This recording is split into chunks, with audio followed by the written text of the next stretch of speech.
王岐山可能出问题呢，真的就看见这个瓜曼超会剪裙边吧？你第一任能够坐稳，就是靠王岐山帮你反腐啊。你当时不是讲说宁见阎王不见老王吗？是。然后嘛，老王帮你打到哪里，然后夺权就夺到哪里嘛。听说王岐山劝他不要连任。如果说习认为明年21大我还要再干下去的话，他会怎么看王？他会想起王这段话的。各位观众朋友，大家好，欢迎收看《政经最前线》，无马看中国，我是主持人张国成。最近美国有一个很知名的杂志叫《外交官》，那发表了一篇文章就是爆料说这个中国的这个前国家副主席也是一个大佬王岐山已经给软禁了。那他建立起的这个庞大的政商网络，还有这些亲信呢，陆陆续续呢都给习近平抓了。那这个消息传出来之后呢，当然又掀起了新一波的这个风暴，也让很多人呢为之震惊。王岐山他已经退了那么久了而且呢也是文官出身，看起来呢应该不至于对习近平有什么权力的威胁了。可是为什么还会有这样的传闻？我想这个是不是暴露了中共党内的斗争又进入了一个新的阶段？我想这个非常值得我们来探讨。所以我们还是请国内政治的最权威两岸问题专家，国立台湾大学政治系名誉教授明居正明老师来到节目，来跟我们探讨这个王岐山的命运问题。主持人国成老师好，各位观众朋友大家好。好，谢谢老师。那这个美国呢，这个知名的杂志叫这个外交官它有个作者，这个中文名字叫韦德宁。那他也算是个中国通是美国乔治城大学亚洲研究学系的副教授。然后呢，他这个也当过这个小布希总统的特别助理。对。然后当这个国安会的这个东亚事务高级主任，算得上也是个这个相当了解中国的一个圈内人了。那他说呢，虽然中共当局没有公开指控王岐山，但实际上他已经被软禁在北京，而且呢，从2023年10月开始这个王岐山已经在中共官媒上被消失了，看不到人了。那他是不是真的给抓起来了呢？是不是请老师呢给我们分析一下？应该这样说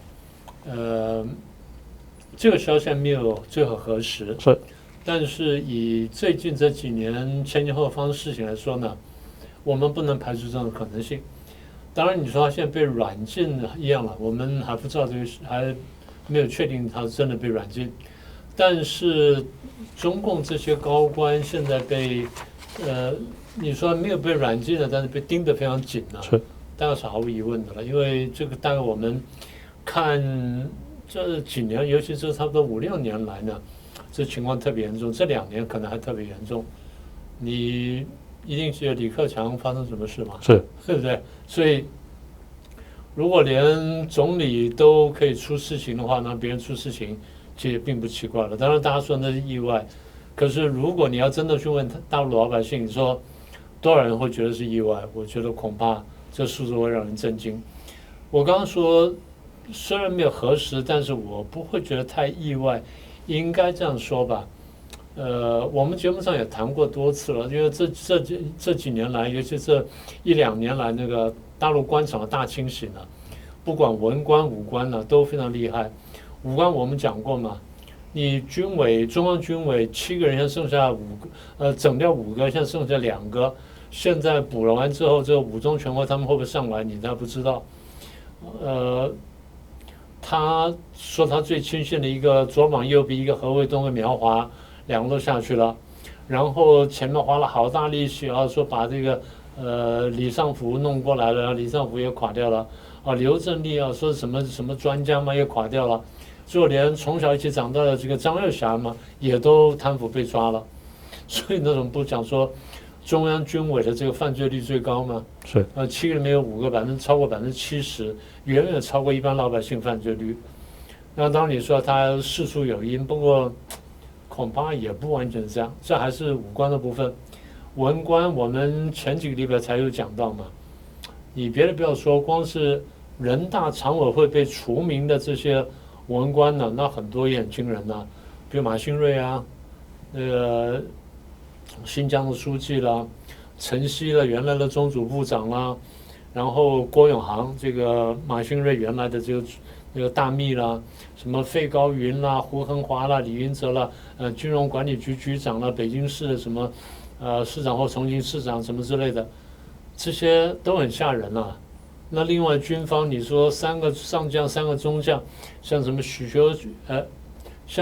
学强啦、李凤彪啦、郭普孝啦，2个空军上将，1个陆军上将，不管你是装备部长啦，还是说什么战区政委什么，我通通不管你都抓了。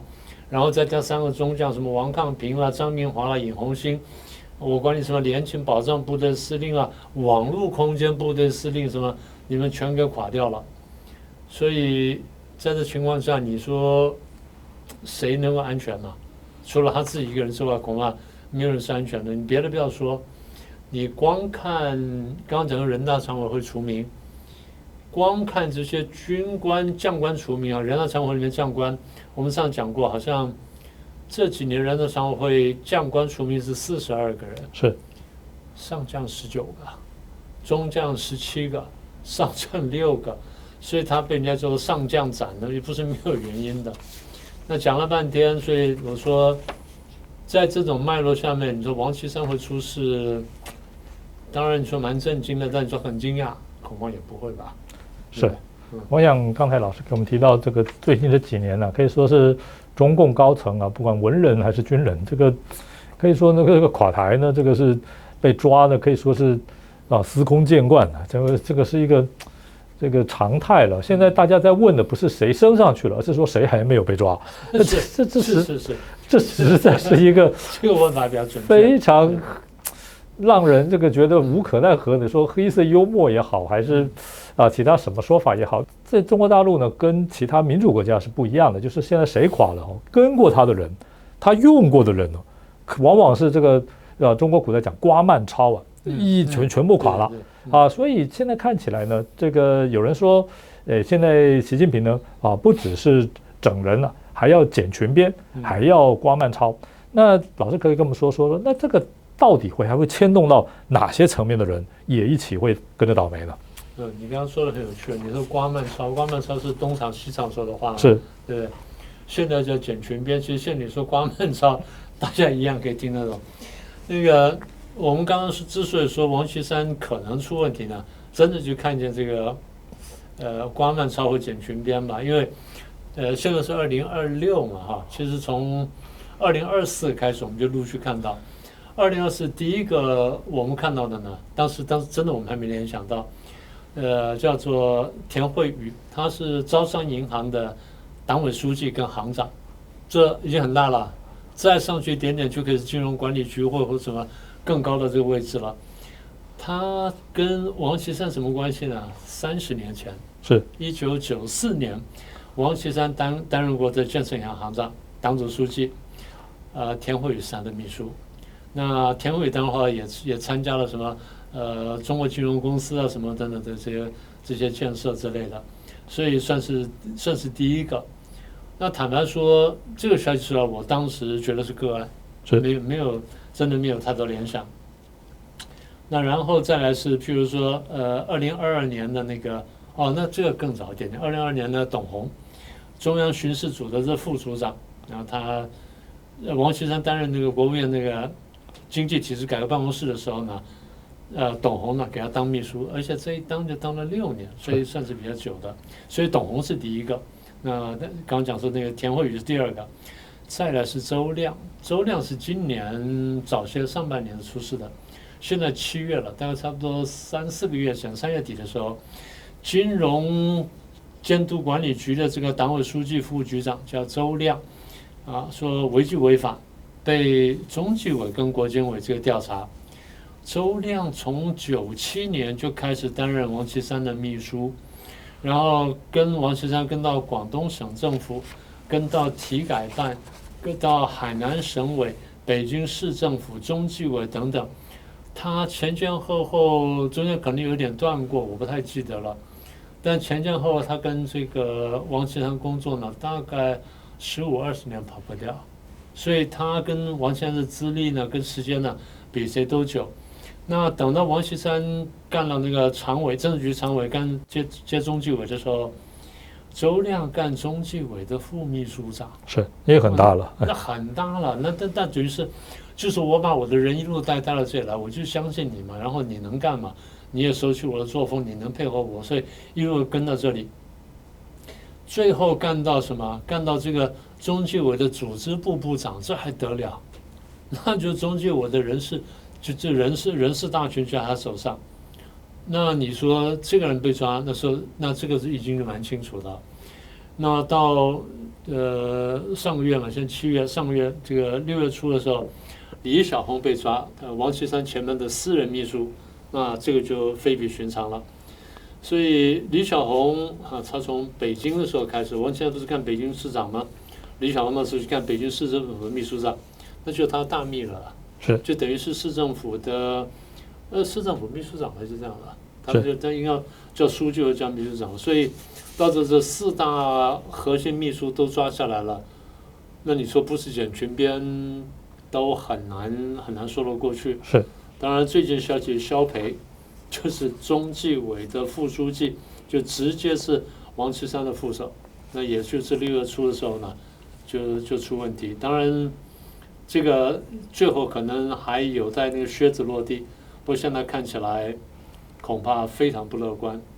所以你这样子数下来，你看看啊，从前面我们讲说，你用反腐的名义打文官、打武官、打文官、打武官，我们私下猜的当然有点错，没有那么准确。但是我们怎么样后来调得非常准确呢？只要报纸或网络上有一点点蛛丝马迹消息的时候呢，我们盯住他看。所以那时候哇，抓了那个省委书记了，我们猜得真准。那现在我刚刚讲说王岐山的为什么没有到当时那么准呢？我们心里有个误区呢，就觉得说应该不会动他铁哥们吧，对不对？你第一任能够坐稳，就是靠王岐山帮你反腐啊。你当时不是讲说宁见阎王不见老王吗？是。然后嘛，老王帮你打到哪里，然后夺权就夺到哪里嘛，然后一路这个哇顺风顺水的打上来。可是打到后来的时候，当时不是到了这个19到20大，当时大家就说这个习近平会不会连任？我们说一定连任呢，一定连任呢，因为你打到现在的目的就是要连任下去，所以你一定要连任呢。所以当时猜说，那王岐山连任不连任？那有我们里面朋友圈里面讲说，如果习近平自己都可以破软规矩的话，那他为什么不可以帮王岐山破软规矩？所以当时我们朋友圈里面辩论说，王岐山会不会留任？当时不是讲说会增加一个常委名额吗？是，或增加2个常委名额，一个双数不行啊，增加2个常委名额。所以7个呢，王岐山加起来变8个，那再加一个就9个。那时候我们就拼命的猜说，那第9个是谁？那后来有人讲说，他会不会向越王勾践？是，也就是说，可共甘苦，不可共这个荣华富贵。哎，那后来这思路一出来之后呢，大家就想说，这可能性也不能排除。后来一摊牌出来，7个常委，那时候不是被人家笑吗？7矮人吗？但是王岐山呢是第8个，他是国家副主席。好，那去看到国家副主席权力多大，后来就陈志学说不很大，不很大。所以后来我们就慢慢看出来，我们说可能味道不太对。那现在刚刚讲说抓第1个的时候，我们当然没有感觉了。等到抓到第2个的时候呢，我们就已经有感觉了。抓到第3个，不要说抓到第4个，抓到第3个的时候呢，我们感觉就非常强烈，那就是剪裙边。那至于说剪裙边剪到最后，你只是敲山震虎呢，还是你真的要把它拉下开刀？那这个我们真的还不知道，是真的还不知道。是，我想呢，刚才老师给我们解析了这垮的这几个，要么就是这个金融系统，王岐山放金融系统，对，要么就是王岐山放在纪委系统。对，那这个共同点呢，就是都跟王岐山关系非常密切。对，那这个当然会不会有种可能啊？就是说，王岐山呢，放纪委系统的人呢，就是纪委嘛，那查来查去呢，说明查到一些不该查的东西了，会不会是习近平或者是习近平的亲信的问题呢？也给这个黄岐山放在纪委系统的人呢，也查到了。那当然可能，完全可能。所以这个可能性，当然，我想刚才老师说又完全可能。我想我们就觉得说，这会不会这是他们里头的一种内斗啊？就是你这个查来查去之后呢，我有把柄或者我可能有把柄，或手下的人有把柄，给你拿住了。所以呢，尽管王岐山已经年纪很大了，也这个不太可能再有什么兴风作浪的能力了。但是对于这些他放在纪委系统的人呢，习近平还是不放心。这个是有没有这样的可能？完全有可能。也就是说，到了这个时候呢，不要说伴君如伴虎，到了这个时候呢，我想我们不一直在讲说独裁者的心态嘛。是。独裁者走到最后说，他为什么看谁都觉得不可靠呢？因为那权力的那种欲望，我觉得你作为一个人来讲呢，你很难克服那种心理。是。你看中国历朝历代几百个皇帝。哪个皇帝不到最后觉得说，我这位置有点危险，甚至怀疑自己亲生儿子吗？是，对不对？那就担心儿子这个会不会干什么事儿出来？我们看历史，这个老爸皇帝太上皇了，被儿子杀掉的也不在少数吧？是，或者爸爸杀儿子的，那也不在少数。五谷之祸啦，这些等等的，对，太多了，烛影斧声了，这兄弟相杀了什么，那都不奇怪。也就是到了那个位置的时候，你有这种怀疑呢，我想。我们不能排除，当然现在有人说王岐山现在已经被这个中纪委在那线索出核阶段什么的，这个我们姑妄听之吧。不过应该这样讲，回到刚刚讲说，你说那个韦德宁是韦德宁那篇文章我也看了，那他讲的这段话很有趣。他说，因为2018年他去了中国大陆，因为他原来不是那个谁的那个秘书嘛。小布希的那个助理什么的呢？后来他退下来之后呢，就跑到智库去，他跑到那 Brookings Institution， 跑到布鲁金斯学会。跑到布鲁金斯学会之后呢，他好像那个团呢，组成一个代表团访问大陆。这些智库呢，经常跟大陆交流，所以来来去去的。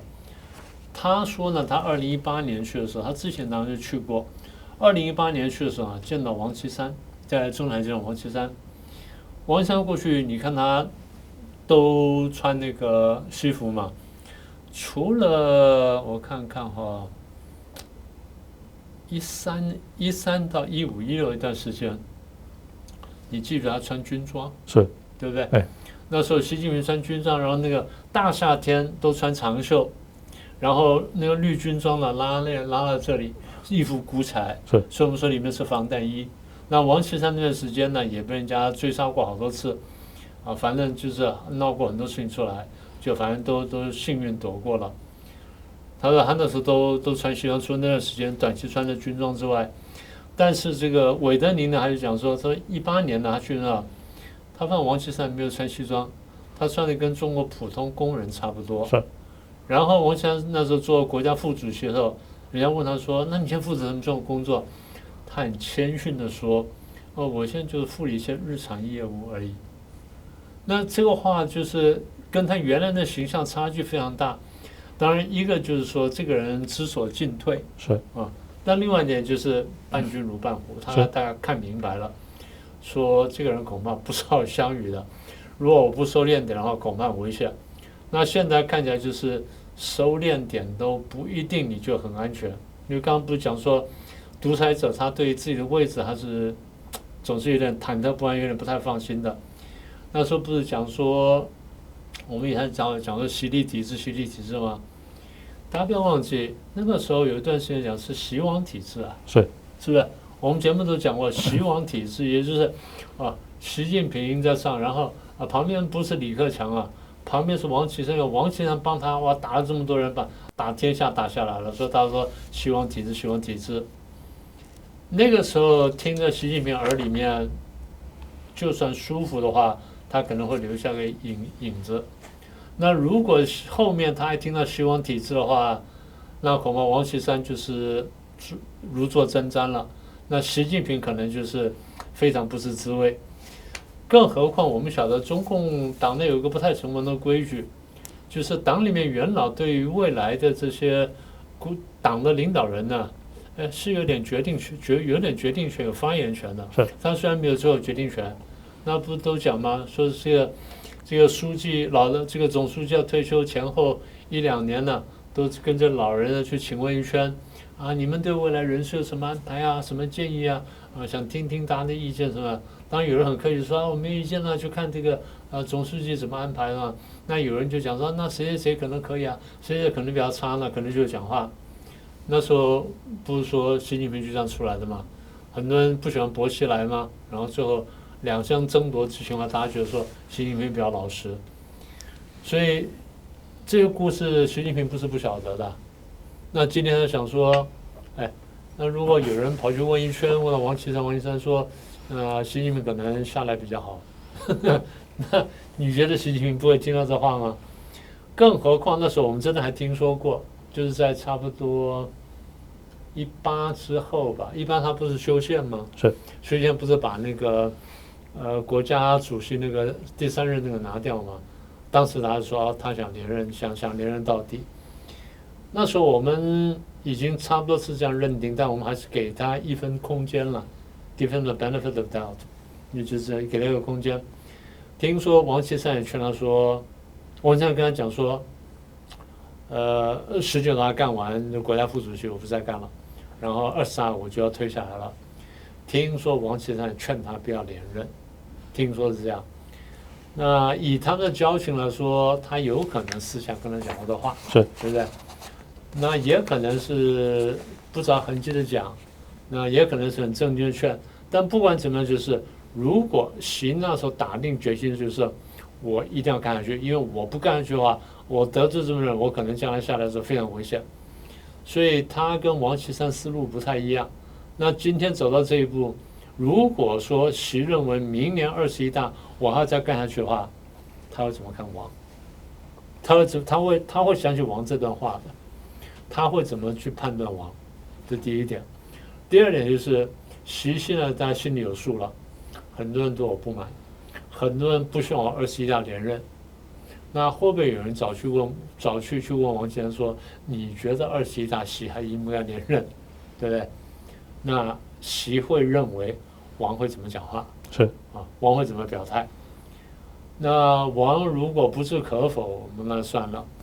王如果说极力赞成，那习可能也就算了。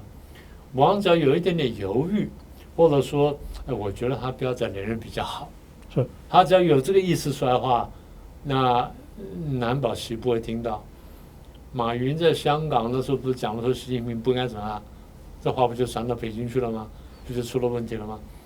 所以你说王岐山不管这个话有没有讲出来，他只要有这味道出来，或者习近平怀疑你有这样的话，恐怕都不行。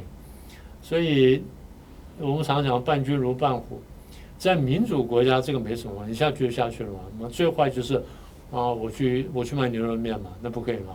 真的。但是在大陆恐怕不是这样。所以说，你说王岐山那个时候帮他打天下，打出了习王体制，当然那个时候是很得意了，风生水起。可今天回头看去，他如果真的像越王勾践一样，你觉得王岐山不会担心吗？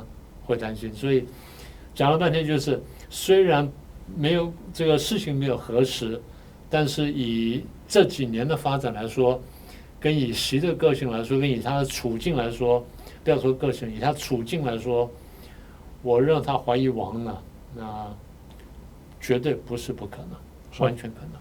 是，我想老师刚才给我们解析的非常清楚了。我想这个中国古代啊，就是这个专制朝代，老实讲，你当个老臣啊，其实往往也是有风险的。是我记得这个看过一个故事，就是这个雍正的时候啊，最受重视的汉人大臣是张廷玉啊，对，非常这个知名啊，这个雍正非常信任他，说这个张廷玉述旨就是帮我你这个圣旨的草稿，说每一句都是我心里要说的话。后来呢，这个乾隆上来了，也是非常重视这个张廷玉，但是呢，张廷玉后来这个位极人臣了就提出说我臣告老了，要休息了，1个月上朝一次。那个所有的这些他的门生啊，这些故旧啊，就全部来说老师身体怎么拉的来探，结果看他身体非常好，结果他们就说这老师怎么回事？结果他们就说哈，老师说啊，先帝的故事啊，我知道的太多了啊，所以这个，哎，这个可能呢，这个大家就知道，哎，是，然后就说我现在呢这个告老了，但是呢我也不回家乡。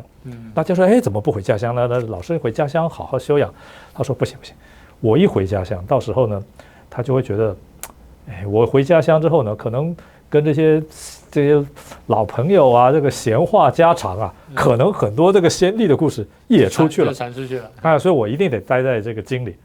所以呢，我想这个中国古代好像你受人信任也不行啊，这个麻烦也是挺多的。特别是刚才老师给我们分析了，王岐山呢，他长期就是金融系统，然后一个就纪检系统。那纪检系统，老师说查出什么事儿，老师讲这个是太敏感了。然后呢，金融系统呢，说不定啊，这么多这些贪腐的文武高官呢，他们的钱怎么洗，怎么藏，哎，跟你这个王岐山主管的这个金融系统啊，也是分不开的。说不定你肚子里的一本账也是很清楚的。所以呢，这个说不定你还帮他们藏啊，什么特定的时候呢，帮什么人特别掩盖，因为现在查出来那些贪官的钱都是多到不行了，人民币最大一张也不过100块，所以呢，没有这金融系统的配合，我看呢，这个习近平就觉得说，你们这些贪腐呢，也不是光把钱藏在家里而已，所以这个王岐山的地位太敏感啊，这个担任的职位太多太重要了，所以有可能是现在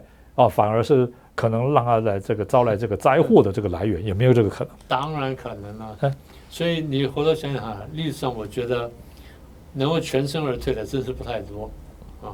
像春秋战国时代这个范蠡是一个了，是啊，他带着西施跑掉了。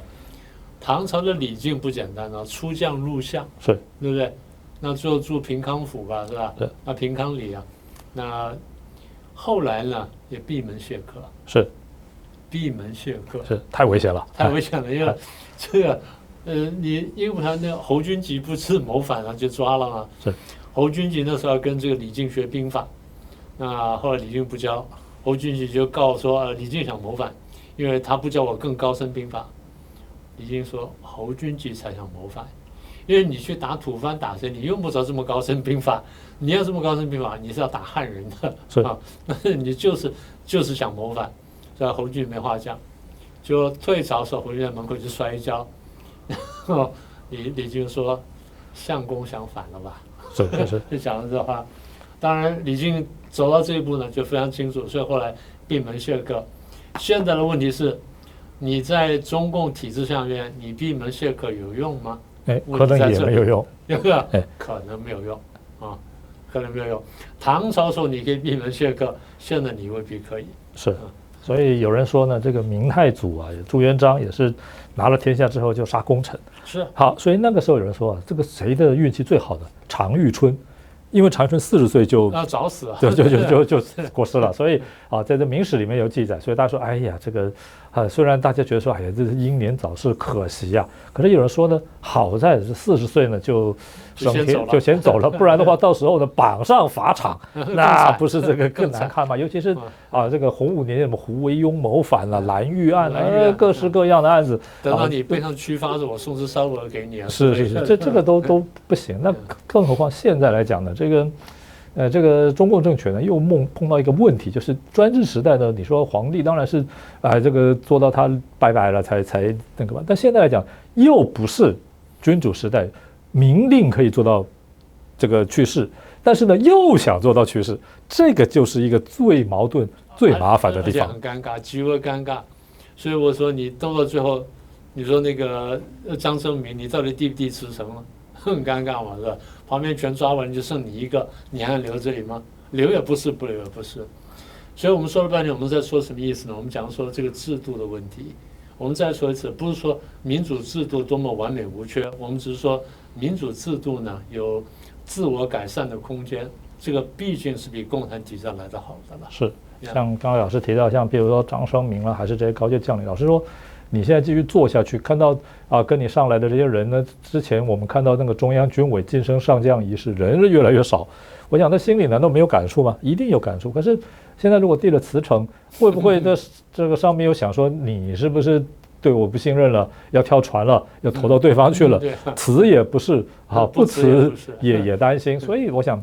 这就是这个体制问题嘛。然后呢，就算他现在下来了，你说民主国家下来了之后呢，可以写书啦，可以出国啦，可以干这个干那，所以都方便得很。那在中国大陆，你说这些高级人员下来了之后，能写书吗？能出国吗？在家里待着，你也不要到处乱跑，也不要串联。你给我乖在家里待着，给我的秘书看着你，就这样子。是，而且呢还要担心说，我现在虽然下来了，我在家里坐着，万一我以前用过的那些秘书在各个部门一垮台了，是不是又要回破这个问题又到了我身上？就这个情况。所以那么多人我也管不了他们啊，所以。这怎么办呢？所以我想呢，这个真的还是一句老话，这个民主政治呢，虽然很多人提这个选举花钱啦，这个效率不高啦，部门扯皮啦，然后议会打架啦，诸如此类的问题，我想都是事实。但是呢，总比这种相对来讲辞也不是，不辞也不是，人人自危的这种情况是可能来得好一些吧。一点也不错。是，我想的这个王岐山呢，他当然会有怎么样的这个未来呢？我想我们持续保持关注。那今天呢，我们非常感谢闵居正老师来到我们节目，对这个王岐山这个问题呢揭露出来的这个背后可能会发生什么事情做了非常精细的解析。谢谢老师。哪里？谢谢。好，也谢谢我们观众朋友今天的收看，欢迎给我们批评指教，然后按赞、分享、订阅，按下小铃铛，我们下次再会。我觉得他恐怕难吧，恐怕难吧。我也觉得，因为其实我觉得他们都有很多人在密切注意这些海内外舆论然后如果说真的没怎样，那就安排出来露个脸什么的，那很简单。露个脸也不见得保险呢。露个脸也可能不保险。薄熙来那时候传出事的时候，王立军不是跑薄熙来传出事嘛？那时候我们就看，那时候那个两会的头2天他还出来。是。第一天谈笑风生这边握手那边什么，第2天就脸色灰干嘛，耷拉着耳朵坐那，没人理他。我第一天出来我非常惊讶，因为那时候我们说他要倒，我们说了1个月嘛。是。差不多1个月，真是2月不到1个月，2月多王立军跑掉嘛，然后过了3天之后，我们判断薄熙来要出问题，3月5号还是4号他出来，在那个两会里面的第1天谈笑风生，第2天就当了耳朵，第3天他整排的位置就换人就撤掉了，我们晓得出问题了，所以拉你出来演一场戏也不见得有保证了，是我们再看下去吧，不过反正我觉得比较不妙。但是第二就是说，习近平这样子整到最后呢，到时候这些高级干部这些人员会不会觉得说，哎呀，迟早整到我了，所以呢，这反而增加了这些不稳定因素。当然是，因为那个时候其实那时候我跟一些朋友讲，我说他不连任了，他2任了，就算抓这么多人呢，就算结了仇可能还好。当他第3任、第4任，他觉得说那没希望了，那非要把它解决掉不可，所以反而那个要解决他那个动机反而加强了，所以他的危险性反而增加了。他说2任下台恐怕还没事，到了第3任的时候恐怕就比较难了。所以今天其实我觉得他很难把自己搞得骑虎难下。是，而且这可能陷入一个恶性循环，就是说我担心就抓人，越抓越多。他越抓越多呢，就越担心。越抓越担心，当然是。所以就至少再抓。那接下来又要连任也得有人嘛。对。你也不可能什么事儿都自己去做。所以呢，人又抓完了，谁来擒王呢？也没有。然后呢，这个反对他的人呢，可能也越来越多。我觉得到那时候，人家敢不敢来擒王，愿不愿意来擒王，都是一件事情。是因为如果说我只抓了2、3个人，那支持我的人还是占大多数，那这几个人也这个翻不起来。但是呢，等到这个支持我的人，对不对？抓的人越来越少，对这个被抓的人多过支持我的人数量了，那到时候谁还来支持我？所以我真的讲，我说上下交相宜是一个非常真实的情况。尤其是军队嘛，这军队现在明显的提拔了6个人，除了我自己以外，其他6个人，这抓了5个，只剩下1个了。那现在又提了2个上来，又提了2个上来，那这2个人也心里还想说，那难道不是前车之鉴吗？而且被抓的人就当我老板的，对吧？他这个的几率太大了，所以根本，对吧？就你说的，这体制真的不改，没有什么希望。